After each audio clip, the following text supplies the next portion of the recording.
Hello, good evening, everybody. Welcome to our webinar papers of the month. I'm happy to chair this session with my friend Peter Siersema, and I hope we both could select two very exciting papers, which are brand new.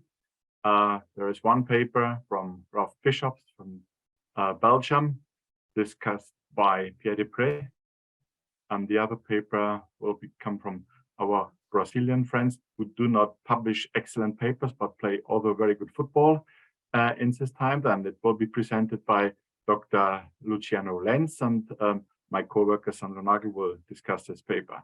So for the moment, we would like to start with our first presentation. And before we go forward, I would like to remind you that ESGE Day is approaching. Today was our abstract deadline. Meanwhile, we received more than 1,000 exciting abstracts, and the deadline for ESGE members is in 1 week. So I hope we still receive a couple of great abstracts, and please submit as much as possible. I think Dublin is a fantastic place to meet next year in the real life again, and visit and meet each other. So thank you for support so much for ESGE Days. And now let's start with the presentation, please. Thank you very much for inviting me in this paper of the month ESGE webinar session to address our paper that was recently published in Endoscopy on wide area transepithelial sampling with computer-assisted analysis to detect high-grade dysplasia and cancer in Barrett's esophagus. On behalf of the co-authors of this multi-center randomized study, it's a pleasure to discuss and present our data this evening. These are the potential conflict of interest. We have to say that this trial was supported by CDX Diagnostics. So why would it be useful potentially to use a brushing technique to sample Barrett's esophagus? Well, classically, if we do a Seattle biopsy protocol, it is possible that an area of dysplasia, of low-grade or high-grade dysplasia, is missed with biopsy forceps. By using a brush, we can have a wider area that is sampled throughout the entire Barrett's, which also includes the spot of high-grade dysplasia or low-grade dysplasia. This particular brush actually obtains a complete transepithelial cytological sample of a larger surface area of the entire thickness of the mucosa. You can see an example here. These samples are then subsequently presented to a computer that, through deep learning, analyzed these samples and selects the 100 most suspicious areas to the pathologist for further assessment. The aim of our trial was to assess whether this new Watts 3D brush could actually replace forceps biopsies when looking at the detection of high-grade dysplasia and early adenocarcinoma. So the primary endpoint of this study was the concordance or discordance between the two techniques for detection of high-grade dysplasia or early adenocarcinoma. We also looked at the adjunctive value of Watts, defined as the absolute and relative increase in detection when Watts is added to forceps biopsies, and whether there was an effect of the order, whether Watts was applied first or forceps biopsies, the procedure time and related complications. The study design was as followed. Patients with confirmed low-grade or high-grade dysplasia, but without visible lesions, were included in the study for a one-on-one randomization between the brushing first or Seattle protocol first, followed by the other technique in the same session. The maximum length of the Barrett's that was allowed was 10 centimeters, and a minimum length of 2 centimeters was requested. So in total, 205 patients were screened after referral with a history of low-grade dysplasia, high-grade dysplasia, or early adenocarcinoma. If a visible lesion was found, this was resected by endoscopic resection and the patient was reassessed. In total, we were left with 172 patients for randomization. Some were excluded because the length of the Barrett's was too long or too short. Some had remaining visible lesions, and some did not want to participate in the trial. So this left us with a per protocol analysis population of 172 patients. Of these, 81 were randomized to Seattle biopsies first, and the other 91 to Watts brushing first. You can see that in total, 25 patients had to be excluded due to the fact that there were inadequate Watts samples in the specimens. This was an issue that was addressed during the trial. There was proper training beforehand, and the technique has meanwhile been adapted to avoid this. So this left us with an intention to treat analysis with 71 patients in the first group and 76 patients in the other group. Looking at the patient characteristics, there were no actual main differences between age and other characteristics in terms of worse neoplasia and so on between the different groups. There were also discrepancies on the forceps biopsy diagnosis. You can see here that the central pathologist had actually 19 cases diagnosed as high-grade dysplasia that were not picked up by the local pathologist. On the other way around, 11 cases were diagnosed by the local pathologist as high-grade dysplastic or carcinoma that were diagnosed as either non-dysplastic Barrett's or low-grade dysplastic Barrett's by the central pathologist. For this reason, an adjudication was found by the means of a third pathologist who would then make the final decision, finally ending up with 12 of these biopsies being classified as high-grade dysplasia or cancer. So in total in this study, 52 cases out of 172 in the intention to treat analysis were found to have high-grade dysplasia or cancer. The concordance for this finding between Watts 3D and biopsies was in 21 cases. When looking at the additional yield, Watts 3D actually found 18 more cases where high-grade dysplasia or cancer was found that was not picked up on the biopsies. However, on the other hand, we can also see that biopsies in itself actually increase the detection of high-grade dysplasia and cancer in an additional 12 cases, meaning that there was actually no significant additional value in comparison to biopsies for the Watts 3D brush. Looking at the per protocol analysis, we found a little bit better results, but still not significant, with 18 additional cases in favor of the Watts 3D brush, but also 9 cases that were missed by the Watts 3D brush and picked up by the biopsies. The relative sensitivity defined as a total number of cases detected with Watts divided by the sum of cases that were positive with either Watts or forceps biopsies was here 81%. If we look at these discrepant cases, you can actually see that in the majority of the cases, there was always a finding that would prompt the endoscopist or the treating physician for further action. Indeed, we can see here that for the Watts high-grade dysplastic biopsies that were negative in these 18 cases, 15 in fact also contained low-grade dysplasia and 3 had only intestinal metaplasia. And also for the biopsies, you can see that in 37 cases there was also low-grade dysplasia present on the Watts 3D brush. Looking at the secondary endpoint, you can see that biopsies alone detected in 20% of the patients in the per protocol analysis high-grade dysplasia or cancer. If Watts 3D was integrated with these forceps biopsies, there was an additional yield up to 33% in detecting high-grade dysplasia or cancer. So this was in total 37.5% of all the high-grade dysplastic or cancer findings was detected by this integrated approach with a number needed to treat of 8 to come to a 12% additional detection. The impact of randomization was none, so the absolute detection increased in the first group was similar as to the second group where Watts was first used. And you can see that on average, the forceps biopsies took 6.6 minutes and the Watts about 5 minutes. And the combined procedure was significantly longer with a mean additional time of 4.8 minutes if this integrated approach was applied. So what can we conclude from this trial? Well, in a high-risk cohort of Barrett's patients with known and confirmed high-grade or low-grade dysplasia, so this is a pre-selected population, we could not find a significant difference in the detection of high-grade dysplasia or cancer by Watts 3D and Seattle protocol biopsies. We did find, like in previous studies, that the integrated approach of combining Watts 3D with biopsies detected more high-grade dysplasia or adenocarcinoma in comparison to biopsies alone.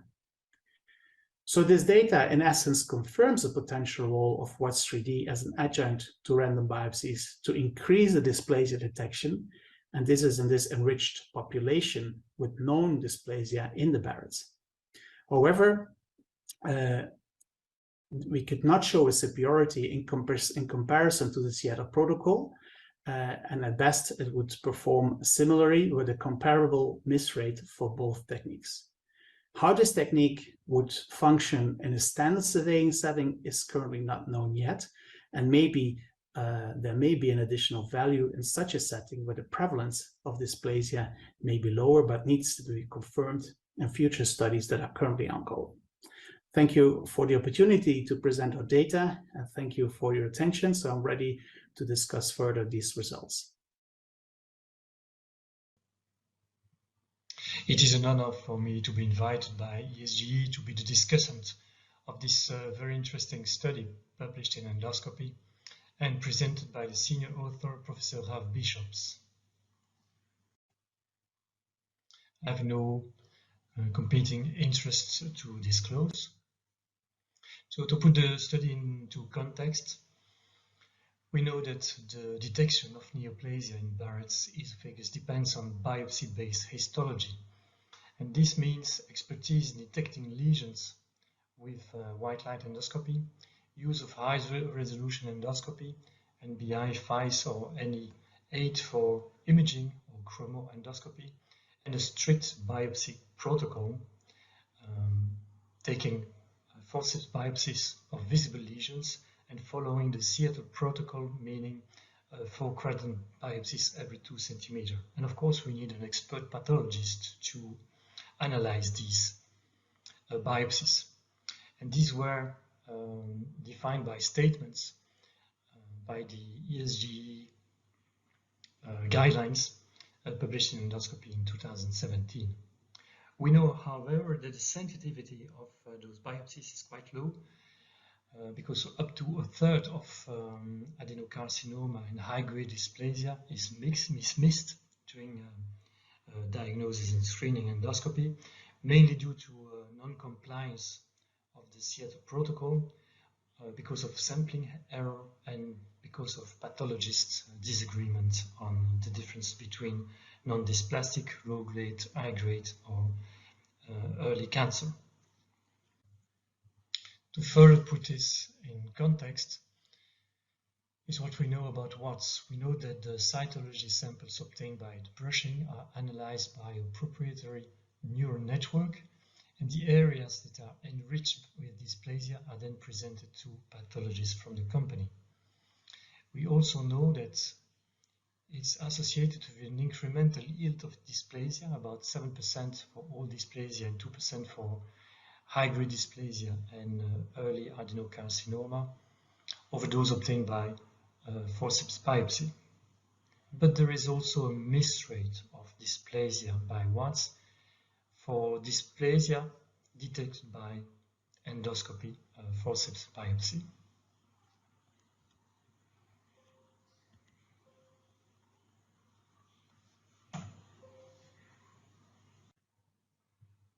Despite the inclusion of Watts in a recent American Society for Gastrointestinal Endoscopy Barrett's management guideline, albeit with a conditional grade level, questions remain regarding the clinical significance of Watts only dysplasia and its impact on the clinical treatment of patients with Barrett's esophagus.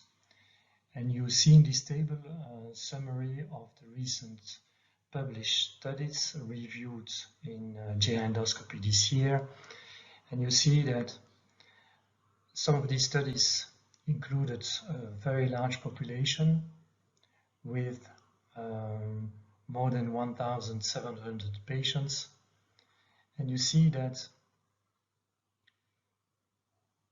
those studies sometimes fail on reading pathology by expert pathologists or by confirmation pathology, and also that what dysplasia is not always confirmed by subsequent forceps biopsy follow-up. So coming back to the study, the strengths are linked to the very strict methodology of the study. There is a strong aim, which is to evaluate Watts as a replacement for biopsy forceps, not as an adjunct. An excellent methodology, it's a randomized control trial. The randomization involved either Watts followed by forceps biopsy versus forceps biopsy followed by Watts in the same patient during the same endoscopic session, with an ITT and per protocol analysis, with absolute and relative detection, increased rates of detection. Recruitment was multi-center, but mainly in expert center, and it was a highly selected population with patients with a high risk of dysplasia, but no visible lesion because of previous detection of dysplasia, cancer, or MRI, EMR for tumors. Also large sample size, 172 patients were randomized out of more than 200 patients screens. The study strengths also are linked to clear results. Can Watts replace forceps biopsy? No, because there is no significant increase in the detection of high-grade or early adenocarcinoma for Watts compared to biopsy forceps. Has it a role as an adjunct to forceps biopsy? Yes, because there is an absolute increase in high-grade dysplasia, early carcinoma detection of about 10 to 11%, and you see the increase from 19% to 30% for dysplasia. But there are some missed cases. In the Watts group, 9 patients, and in the forceps cases, 18 cases. Also, the results show that 23 patients were excluded from the ITT analysis due to inadequate specimens on Watts, mainly because of non-correct slides preparation. And also in 30 out of 172 cases, accounting for 17%, there was a discrepancy between local pathological analysis and the central pathologists. So this brings us to limitations and questions raised by the study. First, on the forceps biopsy protocol that was focusing on the Seattle protocol, but without taking biopsies of subtle changes in the Barrett's mucosa. You know that the definition of visible lesion is not always clear, and sometimes we see slight vascular changes or slight mucosal changes that are usually not called typical visible lesions that are amenable for resection, but might be targets for biopsy and increase the detection rate of a strict biopsy protocol. Concerning Watts, I was amazed by the high rate of inadequate specimens. So how can this be improved and avoided? And of course, this leads to lower detection rate by the technique. Also, I was amazed by the fact that there was a very minimal discrepancy with this technique.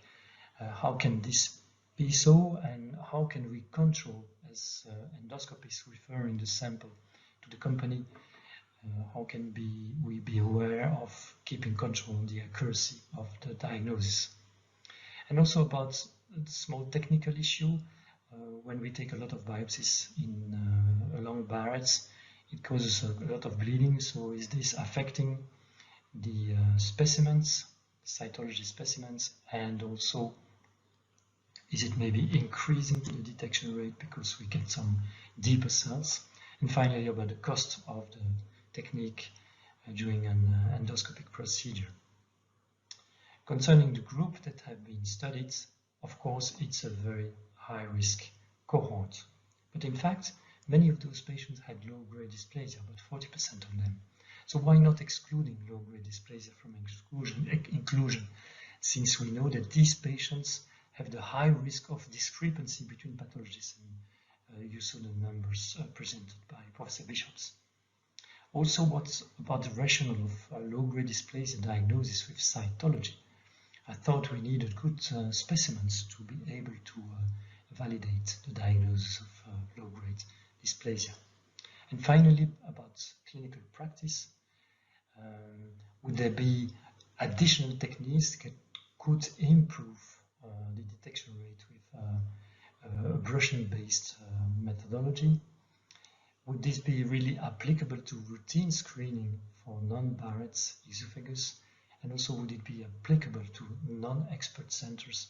These are still, I think, open questions even after reading the literature about this subject.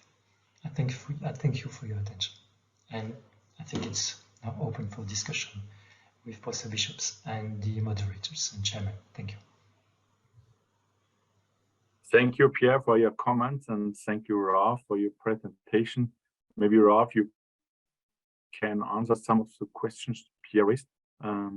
Yeah, it would be good if we can keep this slide on, so that helps a little bit with the discussion. Yeah. Thank you, Pierre, for this thorough feedback on this paper, and I think you definitely raised some good points there that we also considered while writing the paper.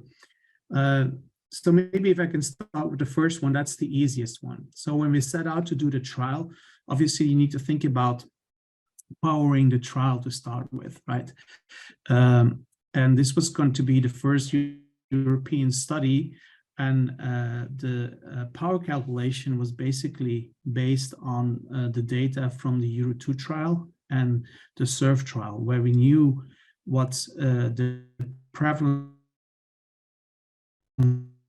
resection of visible lesions there would be, especially for high-grade dysplasia. We know from the Euro 2 trial that this is probably around 30%, something like that, right? So that was the background, and in order to assure, because it was indeed one of our concerns that maybe in the previous American trial, some of the samples might have contained cells from clearly visible lesions, that we definitely wanted to exclude that. And in order to do that, we selected experienced centers and experienced endoscopists. And you could see in the flow chart of the patients that actually there was basically first a workup for endoscopic therapy like you and I would do in daily practice. So this was basically done. And then if you were absolutely sure there was nothing left and the patient was almost ready to treat, so to speak, with ablation therapy, and many of these actually received ablation therapy, then the patient could enter the trial. So many of these were included just prior to the ablation in the same session. So that's also why we unfortunately don't have any follow-up of these patients, because most of these patients received therapy. But I think we tried as well as possible to avoid to have visible lesions in there to the best extent. And I think looking at the endoscopists that were involved in the centers, I think that's the best we can do to ensure that.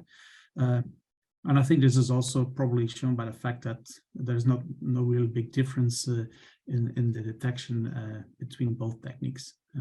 So that's so we certainly did not avoid any visible lesions, so to speak. So I think that's the best we could do, and obviously it's a point of concern that would be not so much applicable to a general screening population, and that's going to be so also whether it's applicable to non-expert centers. I think there are several large community center data out there that actually see it's feasible, and with that respect, for the future of this technique, maybe, I mean, obviously we need to adhere to what we set out to do, which was to show that it was superior in comparison to forceps biopsies, and we failed to show that, right? So the study is in that sense negative. But on the other hand, you can also flip the coin and say, look, there's no big difference between the two techniques, and both techniques miss dysplasia like we probably would do in daily practice anyway, especially outside of Barrett centers. And then it comes down also to the adherence of the Seattle biopsy protocol.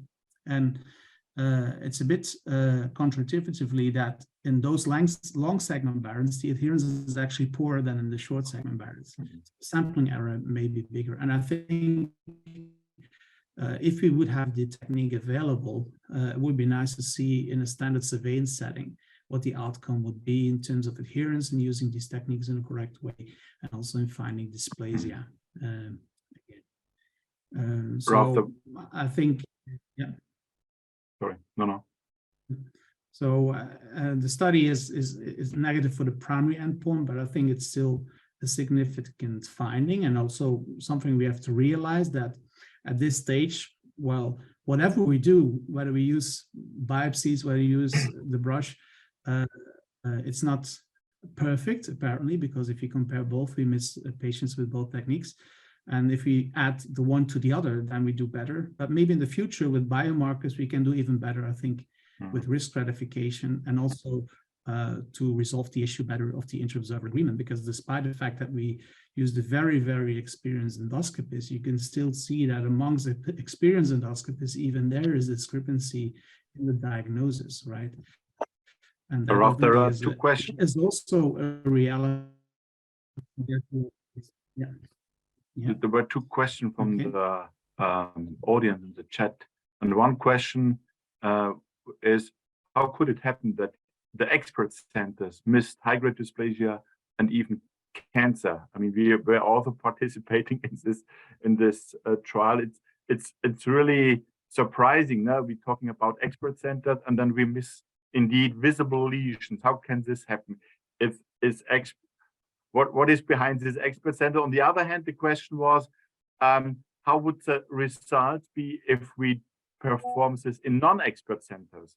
Would you expect an advantage for what if let's say this is people are not used to detect, but the main problem obviously is although that even expert centers don't detect all high-grade dysplasia and early cancer. Maybe a short comment on those two questions. Yeah, the first one, I think, I mean, it's a common knowledge that flat high-grade or low-grade dysplasia is hard to detect. I think this is clearly shown in the ESD trials, for instance, also from Düsseldorf, where there, and also from your data, Pierre, that you can still have positive margin for low-grade or high-grade dysplasia, although you do your utmost best with advanced imaging and zoom, whatever you use, to delineate the lesion, and you still have positive margins, right? So it's a field effect. So you cannot identify everything, even with zoom endoscopy. It's just something that we have to accept, especially if you take a small sample like a biopsy, it still can contain some crypts that are dysplastic. So it's a field effect, and that explains that we cannot see this, especially not as a visible lesion. So, and this also relates to what we do in practice. If we see a visible lesion, we resect it, and the rest we can ablate. So I don't think there's any error to that extent in the expert hands. And again, coming back to a performance outside of expert centers, I think this is a really interesting question from Esther. And I think it relates indeed to the compliance to the Seattle protocol. We know that the compliance is not great, it's about 50%. And again, it goes down for the longest segments. And I think if we accept that both techniques have the same miss rate, and you have to choose either one, then maybe a technique that is easier applied and quicker applied has a place. But as Pierre also rises, there's cost associated. There's no price setting for Europe yet, and there's also no lab in Europe available at this point to analyze these. Yeah, that brings me to another point, Raf, and maybe it's one of the last points because it's 7:30, and that's about cost. Do you expect that this will be cost effective in, let's say, a normal hospital where they every now and then see patients with Barrett's esophagus? What can you speculate a little bit on that? Yeah, that's a very good point. And obviously, cost effectiveness is different in Europe than in the United States when we talk about price per quality. Yeah, well, the price setting is not fixed yet, Peter. I think if we do a better job at surveillance and then really can send patients home for a long period, maybe in combination with biomarkers in the future, I think there's a great potential with these techniques. Maybe even, you can imagine you can see a set of biomarkers that predicts progression, or those where you can say, okay, we don't have to see these patients back for the next 10 years if you do a proper sampling with techniques. So this is more futuristic. Then we talk about a different aspect of cost effectiveness. So at this stage, there's no good data, especially because the data from the United States are not applicable to Europe. So it's still an open question, but a good one. Okay. Maybe Peter, allow me just one short question to Raf, because the guidelines will be published soon. So what is now the gold standard, Raf? It's still the serial biopsy protocol. Shall we use acetic acid? And will the recommendation on what's? It's too early to answer this question, or should we wait until publication?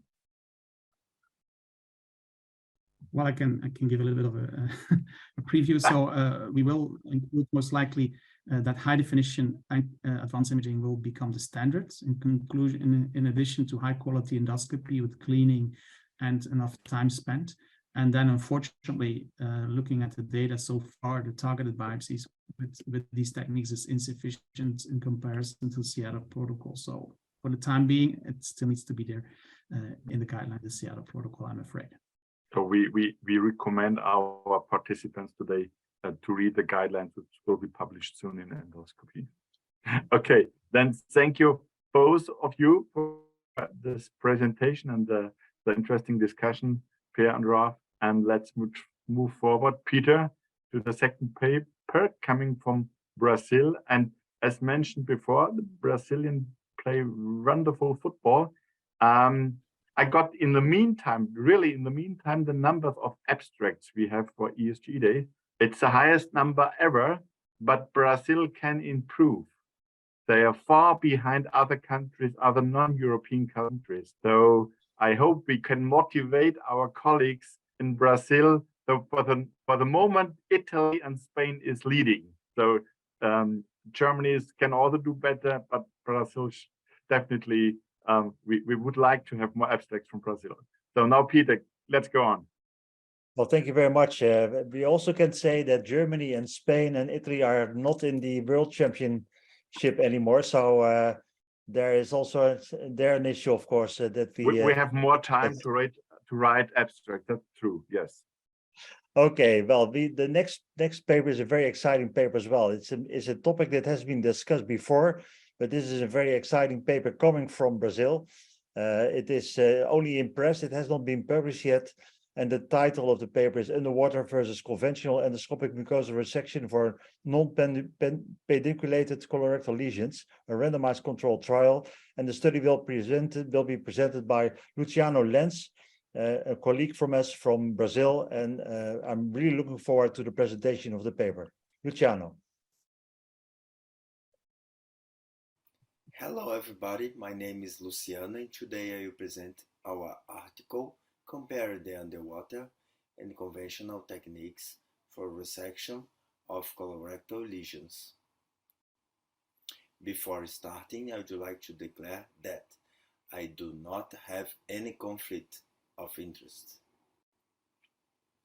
I was very happy that our article has been selected as one of the 2 papers to be presented in this webinar, and I was even surprised because it is still in the pre-proof stage.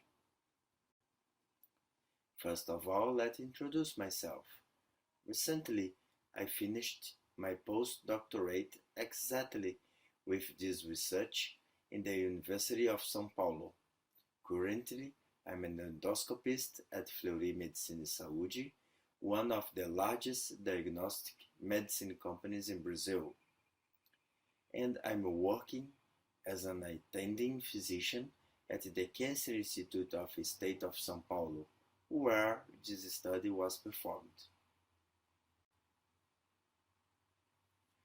I'm also very glad to participate in a European Society event, since I have found relationship with this society since I was one of the participants of ESGE Fellowship in 2014 at AMC, Netherlands. As everybody knows, conventional EMR is still the standard modality for removing colorectal lesions, because it is an effective method. Nevertheless, a major concern after conventional EMR is the risk of recurrence. In this meta-analysis, for example, the recurrence rate after conventional EMR was 15%. Conventional EMR is also considered a safe method. However, it is associated with a small, but not insignificant, risk of complications. Therefore, to overcome this problem, it was natural to look for other alternatives. Müller and colleagues conceived an alternative way to remove the lesion without submucosal injection. At US, they observed the lesion tended to float away from the muscular layer once immersed in liquid.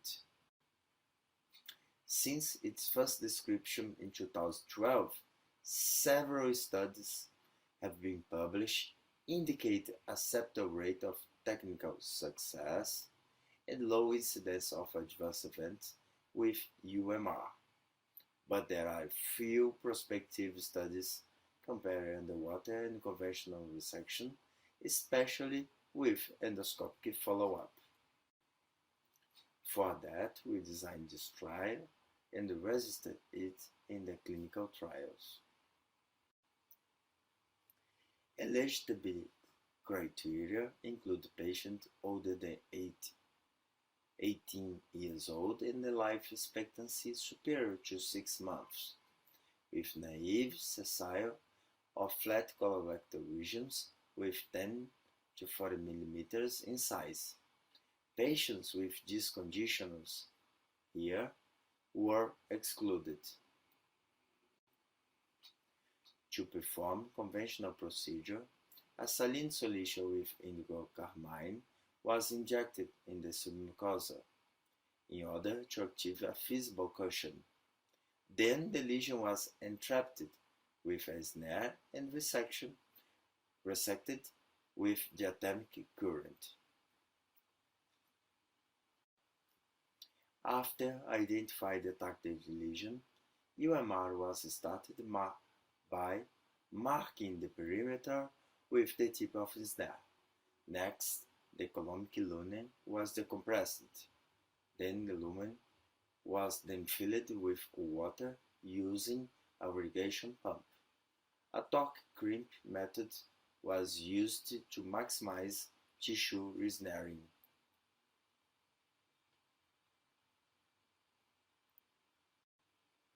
All patients were observed at least 2 hours after the procedure and followed by phone calls 7 days later.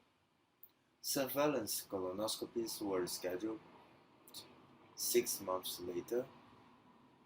The resection sites were inspected by white light, NBI, and conventional chrome endoscopy. All scars were biopsied, even without visible residual tissue.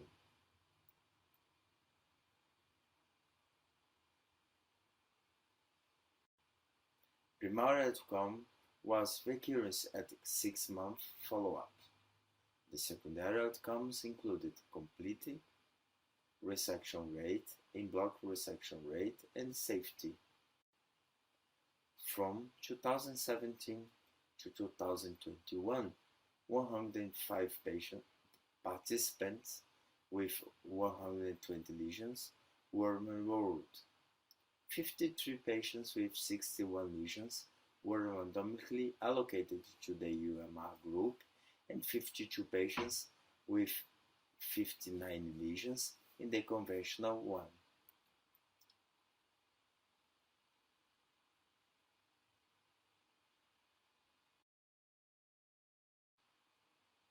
No statistical difference were observed in demographic characteristics or histology.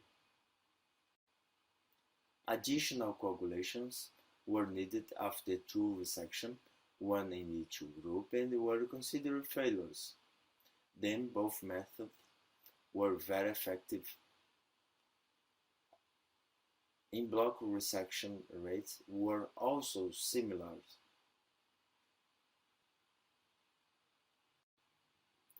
Intraprocedural bleeding was mainly related to conventional EMR, but without statistical significance. There are no cases of late bleeding or perforation.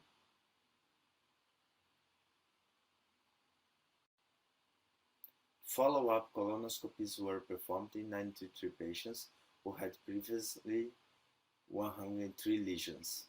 Overall recurrence rate was 8.7%. Recurrence was higher in conventional EMR than the underwater group, with statistical significance.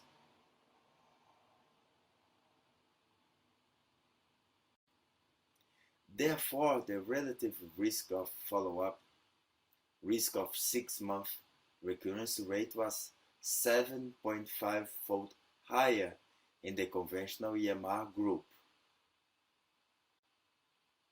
In conclusion, this randomized study demonstrates that both UMR and conventional EMR are effective and have similar rates of adverse events. In our study, underwater EMR technique was associated with a lower recurrence rate. However, more trials with higher number of patients and longer follow-up are needed to confirm this observation. For those who are interested in this research, I suggest downloading the full version of this article, as well as send me comments and questions by email. Before ending the presentation, I'd like to recommend to all young endoscopists to apply for the ESGE fellowship, as I did a few years ago. I also would like to invite everybody to the 11th International course on oncological endoscopies, an hybrid meeting, online and also in person, been an excellent opportunity to visit Brazil and our hospital in October 2023.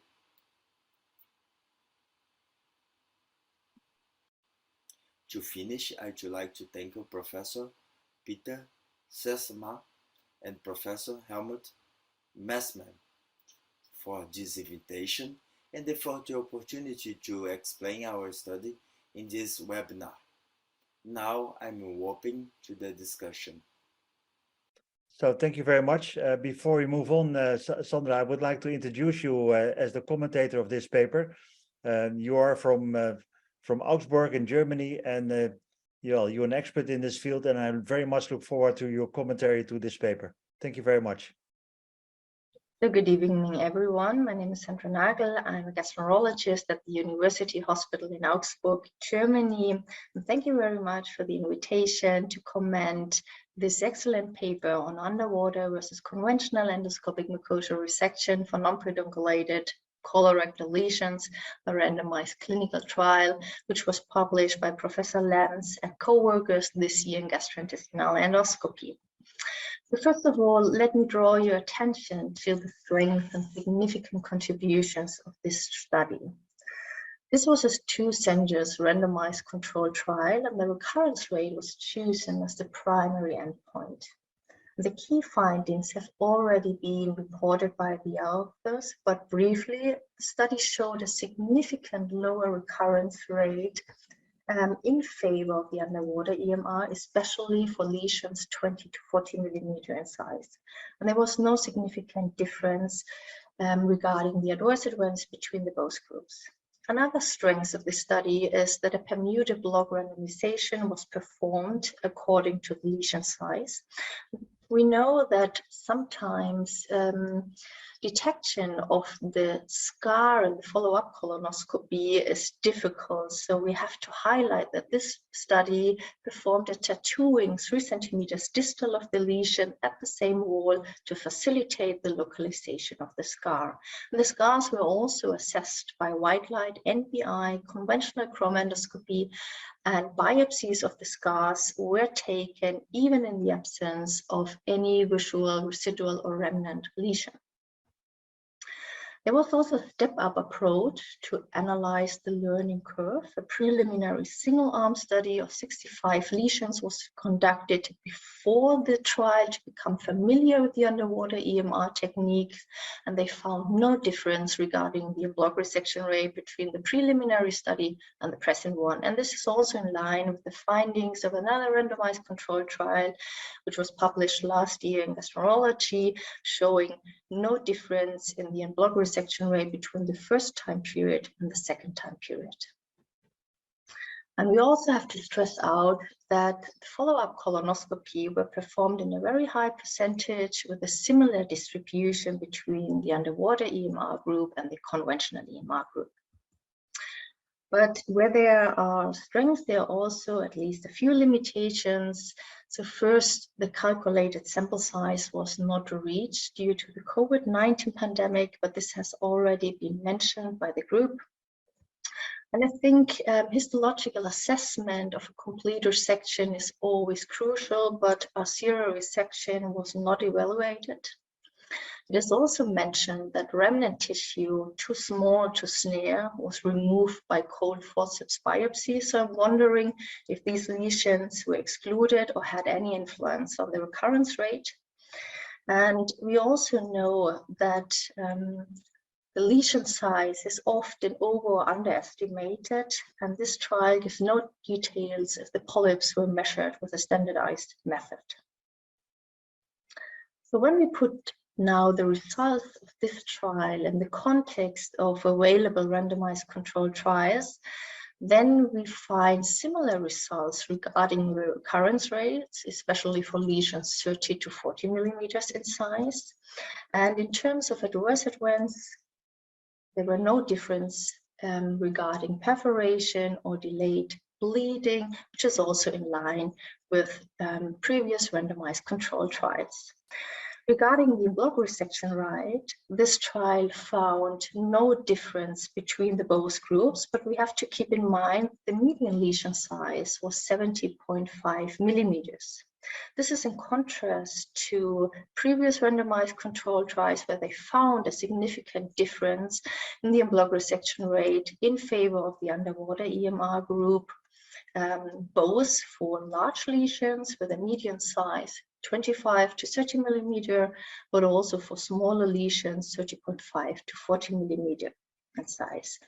So this brings me to some questions and points which I would like to discuss with you. So first of all, you perfectly assessed the recurrence rate according to the polyp size, but did you also assess the block resection rate according to the polyp size? And if so, did you find a difference between the block resection rate in these subgroups? And second, in case of piecemeal resection, did you evaluate the number of pieces resected for each group? And what do you think accounts for the lower recurrence rate found in the underwater EMR group?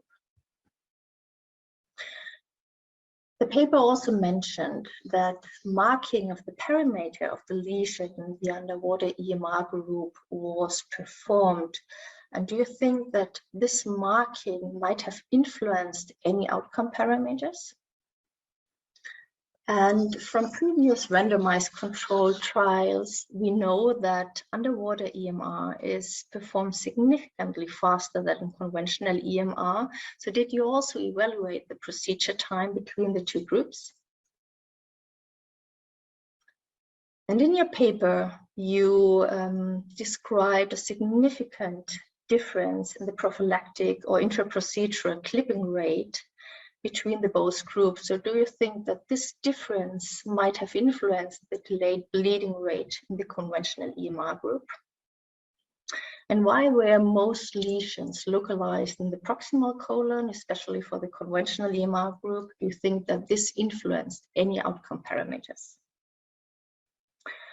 And finally, if we come back to the main results, this paper showed a significant lower recurrence rate for the underwater EMR group, especially for these lesions 20 to 40 millimeter in size, which is in line with previous randomized controlled trial.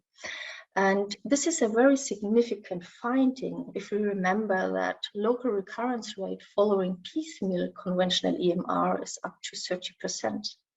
Conventional EMR with terminal ablation leads to a reduction of local recurrence between 5 to 12%, or conventional EMR with hybrid APC has shown to reduce the local recurrence rate to 2.2%. So in context of these findings, do you think terminal ablation or hybrid IAPC may have an additional effect on recurrence rate also for underwater EMR? Or do you think underwater EMR might eliminate the need for terminal ablation of the resection margin? So I would like to thank once again Professor Lenz and co-workers for this excellent paper and presentation. And thank you once again for inviting me and giving me the opportunity to discuss this paper. Now I'm happy to discuss these points with you. Thank you. Well, thank you very much for the presentation. First of all, Luciano, for a very clear presentation. And I think the results were very clearly presented to all of us. And of course, also Sandra, many thanks for your comments. I think there's a lot of discussion here, and you summarized your points of discussion here on this slide. Luciano or Fausto, of course, also very welcome. Would you like to answer to some of these questions that you see over here? So thank you for having us, Peter. It's a great pleasure to be here and honor, and thank you, Professor Nagel, for the thoughtful comments, and Professor Helmut Messmann for the invitation. So Luciano, go ahead, please. Yes, thank you very much as well for this invitation, and thank you, Sandra, for nice comments and the questions, very interesting questions.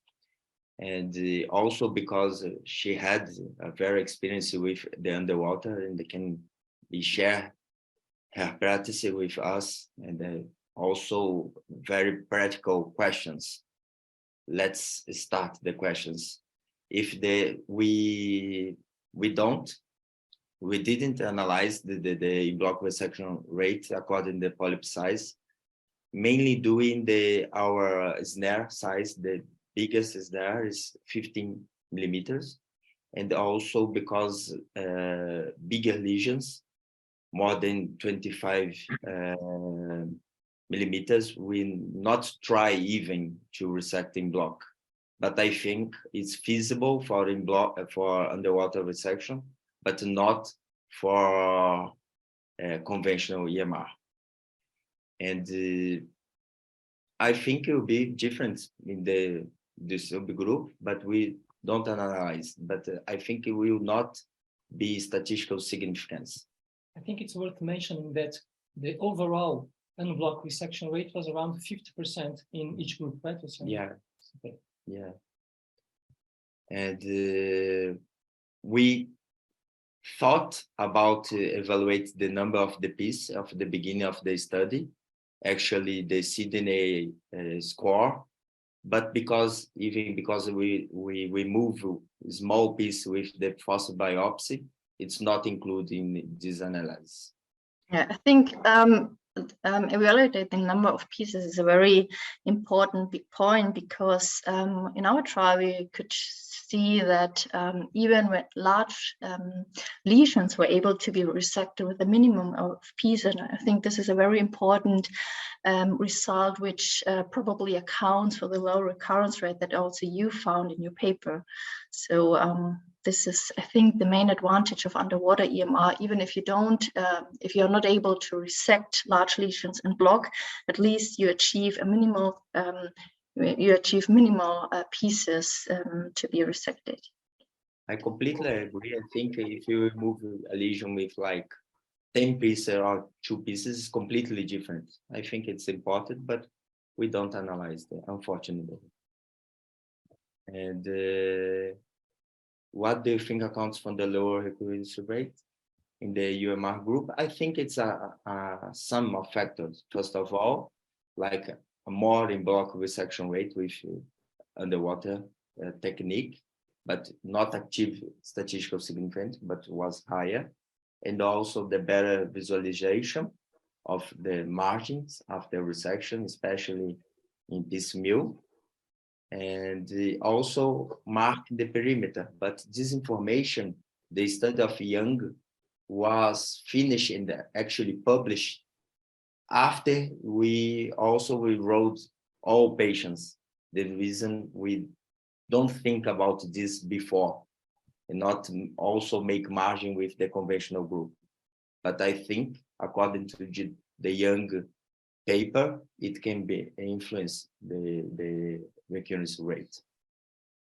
And the procedure time, it's a good question, but I think it's hard to define when the procedure began and when the procedure finish, when you completely close the snare. But if you can evaluate if you need another resection, it's hard.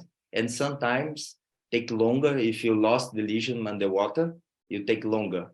But as well, you need in a conventional EMR, you need another accessory.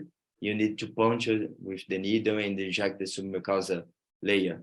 I think, and also I think it's not so different, not so high time, much more time with one group or another. In my experience, I think underwater is faster, in my opinion. Exactly what we found in our last in our trial, that underwater EMR was significantly faster than conventional EMR, just because you can skip the procedure of injection of the submucosal layer, and water insufflation is much faster than injection of the submucosal layer.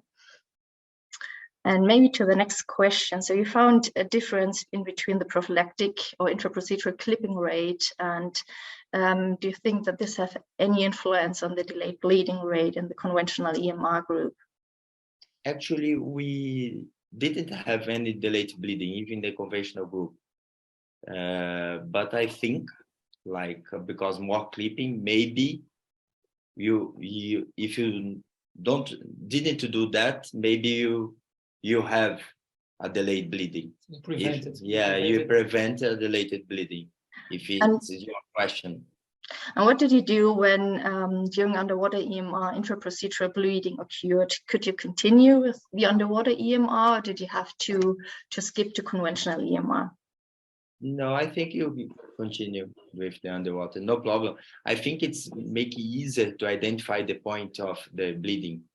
Yeah, I think that's also an important issue. That's also what we found, that even if intraprocedural bleeding occurs during underwater EMR, you can stop the procedure, coagulate the vessel, and then continue with the underwater EMR. In most of the cases, only in a very few cases you have to skip to the conventional group, but in most of the cases you can just continue.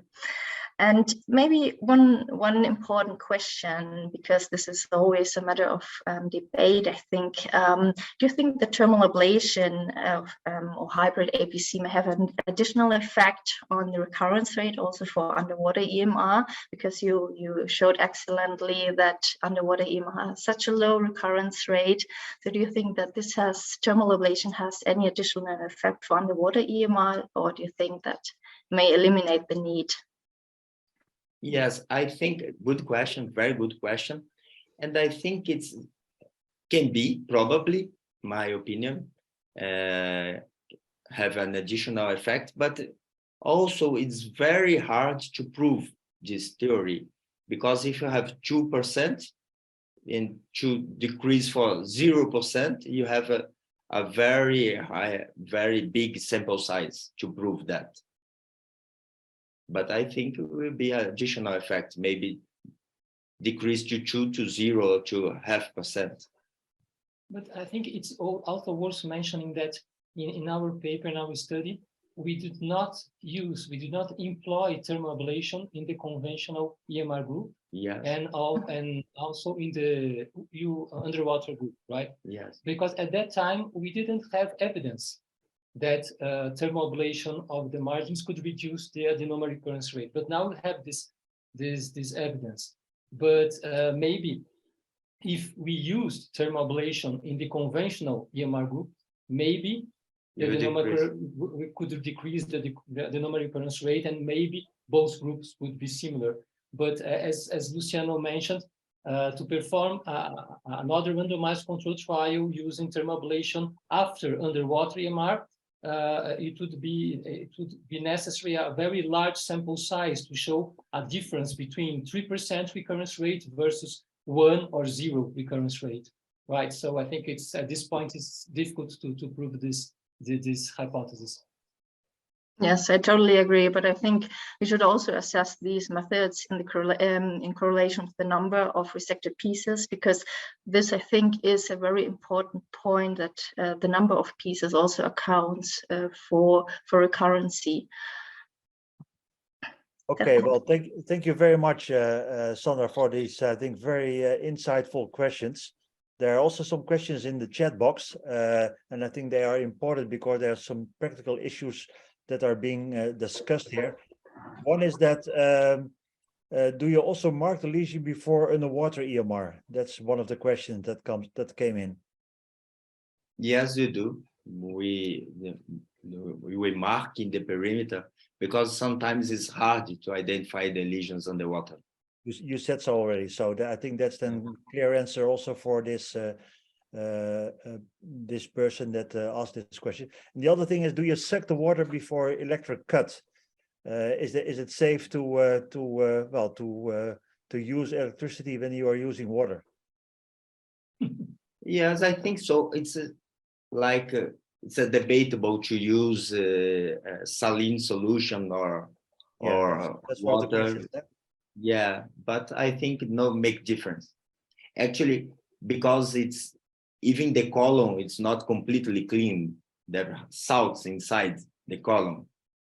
Okay. And then the final question that came in, do you have the percentage of en bloc resection rate if you analyze lesions up to 3 centimeters? Yeah, like I said in the Sandra question, I think it's very hard to remove, and even like with a high number of complications, if you try to remove a lesion, a bigger lesion, more than 20 to 25 millimeters with en bloc resection in the conventional EMR. Right. And I have a final question for myself, and maybe Helmut also has a question, but one final question for myself is, what is the learning curve before you're, able enough to perform underwater EMR? I think that's also a question that maybe some of the people that are listening tonight may have. So can you explain a little bit and give some details on that? I think it depends on your experience. If you use it for water navigation to achieve the second, I think the learning curve is so fast. And also you have to start with smaller lesions, especially in the second, to make easier. But I think and after some experience, you can decrease also the recurrence rate. Because before this trial, we made a pilot study just to familiarize with this technique. But I think just few cases for experience in endoscopies, less than 10, I can see. Okay, that's a very clear answer. I can add to this question. For our trial, we had at least 10 cases performed as a learning curve before we started. So this is, I think, a good number, having 10 cases, and then you should be, in principle, able to do underwater. Well, that's a very clear number. Helmut, do you have more questions, or should we end? I think all the questions are well answered. Thank you so much, everybody. It was a nice discussion, a wonderful presentation. Yeah, well, I thank you. I'd like to thank you, Luciano, for your presentation, and of course, Fauze as also being part of this exciting trial. Sandra, thank you very much for your comments. I think that also resulted in a very great discussion, which I think highlighted all the important issues that were of course important for this study. So then I think we can finalize this webinar, paper of the month, another edition. I also like to point out again that the abstract deadline for ESGE days is of course the 6th of December, but if you are a member, there is an extension for another week. So there's still time to submit your abstracts. And as you have already heard, we have a lot of abstracts this year, which is great. And well, Germany and Spain and Italy are still to beat. Of course, this is an important slide as well, because it shows the many faces of the European society. And I think with fellowships and ESGE days and everything that's coming in the next year, I think it's really great to be a member of the ESGE. And finally, I like to end with this next webinar next week, or no, in 2 weeks' time, sorry.